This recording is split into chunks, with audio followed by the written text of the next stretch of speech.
Assalamualaikum warahmatullahi wabarakatuh. Pada pertemuan kali ini kita akan membahas tentang jenis-jenis pencemaran IPA kelas 7. Pencemaran yang pertama yaitu pencemaran udara. Pencemaran udara adalah pencemaran yang terjadi akibat asap, debu, dan gas berbahaya seperti emisi asap dan gas dari knalpot mobil, cerobong industri, dan pembangkit listrik serta pembakaran bahan bakar fosil, di antaranya batu bara, solar, dan bensin. Hal-hal yang mengotori udara itu disebut dengan polutan udara. Akumulasi karbon dioksida yang berlebihan akan menangkap panas dalam jumlah besar dan meningkatkan suhu bumi. Proses ini dinamakan dengan efek rumah kaca. Sementara pembakaran bahan bakar fosil untuk melepaskan sulfur dioksida di udara dengan adanya embun atau hujan, ini akan menjadikan asam sulfur. Asam nitrit juga terbentuk dari nitrogen dioksida yang dilepaskan dari asap knalpot mobil dengan bantuan embun. Asam tersebut jatuh ke bumi bersamaan dengan air hujan yang disebut dengan hujan asam.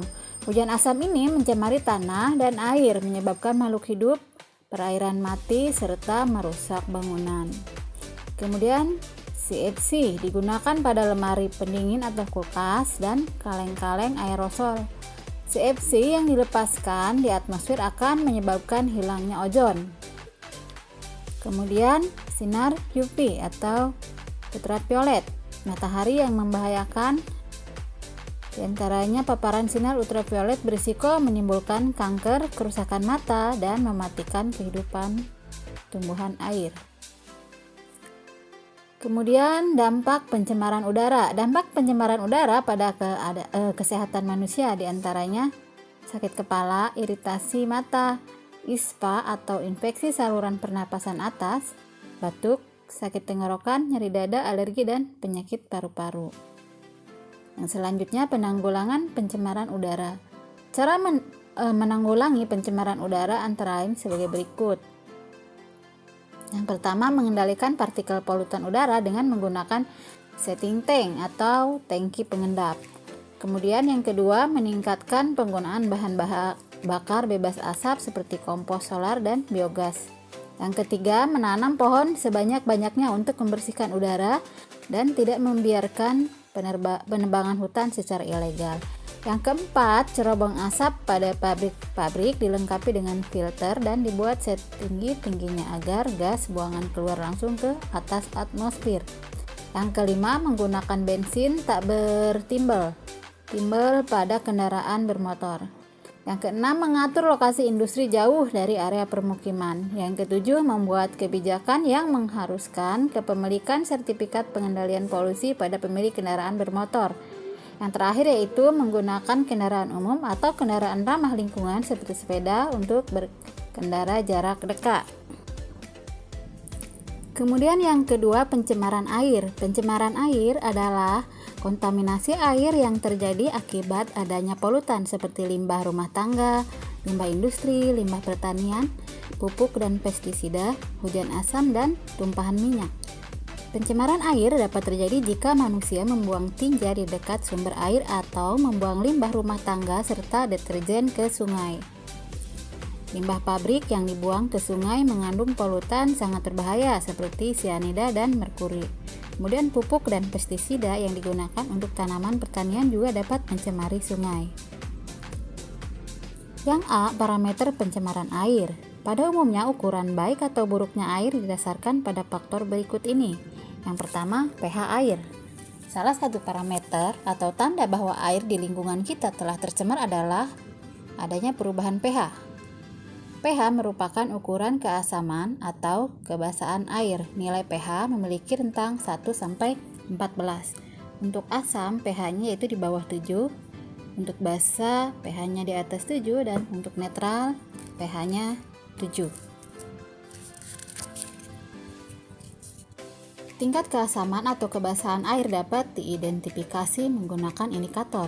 Indikator adalah zat yang warnanya berubah-berubah bergantung pada derajat keasaman pH, larutan atau lingkungannya. Indikator dikelompokkan menjadi indikator buatan dan indikator alami. Nah, berikut adalah contoh gambarnya. Kemudian yang kedua adalah suhu air. Kegiatan industri atau kegiatan lainnya yang memerlukan pendinginan mesin umumnya didinginkan dengan menggunakan air. Bila tidak ada proses pendinginan sebelumnya, air sisa yang panas dibuang dapat mencemari perairan. Yang ketiga, warna, bau, dan rasa. Pembuangan polutan ke perairan dapat mengakibatkan berbagai persoalan, di antaranya mengubah kondisi air yang ditandai dengan perubahan warna, bau, dan rasa. Yang keempat yaitu mikroorganisme. Air dapat tercemar mikroorganisme yang dapat mengganggu kesehatan. Di antaranya penularan penyakit dapat juga menular melalui air. Yang B, dampak pencemaran air. Pencemaran air dapat berbahaya bagi kesehatan manusia karena menyebabkan penyakit seperti kolera, tipus, dan disentri. Cara penanggulangan pencemaran air yang C yaitu upaya penanggulangannya. Di antaranya, yang pertama, limbah kimia dari pabrik sebaiknya dikelola dengan baik sebelum dibuang ke perairan. Yang kedua, limbah cair industri sebaiknya didaur ulang. Yang ketiga, limbah cair dari permukiman kota sebaiknya tidak langsung dibuang ke sungai. Yang keempat, fasilitas toilet atau MCK disediakan untuk penduduk desa terpencil. Yang kelima, menggunakan pupuk dan pestisida organik. Yang keenam, adanya peraturan mengenai sanitasi yang baik dan menjaga kebersihan lingkungan. Yang ketiga yaitu pencemaran tanah. Pencemaran tanah dapat disebabkan oleh limbah rumah tangga dan limbah industri. Sampah dan limbah seperti kertas, botol kaca, kantong plastik, pupuk pestisida dan logam sering dibuang di daerah terbuka sehingga menyebabkan pencemaran tanah. Yang A, dampak pencemaran tanah. Dampak pencemaran tanah diantaranya tumbuh dan berkembang mikroorganisme berbahaya sehingga dapat menyebabkan penyakit pada manusia. Yang B yaitu penanggulangan pencemaran tanah.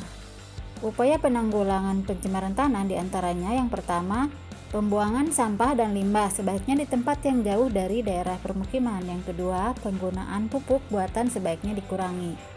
Lebih baik menggunakan pupuk alam seperti kompos. Kemudian yang ketiga, penggunaan teknologi daur ulang sampah seperti logam, gelas, kaca, dan plastik. Yang keempat, limbah anorganik sebaiknya diubah menjadi produk yang bermanfaat. Oke, demikian untuk jenis-jenis pencemaran. Kita akhiri dengan bacaan doa. Wassalamualaikum warahmatullahi wabarakatuh.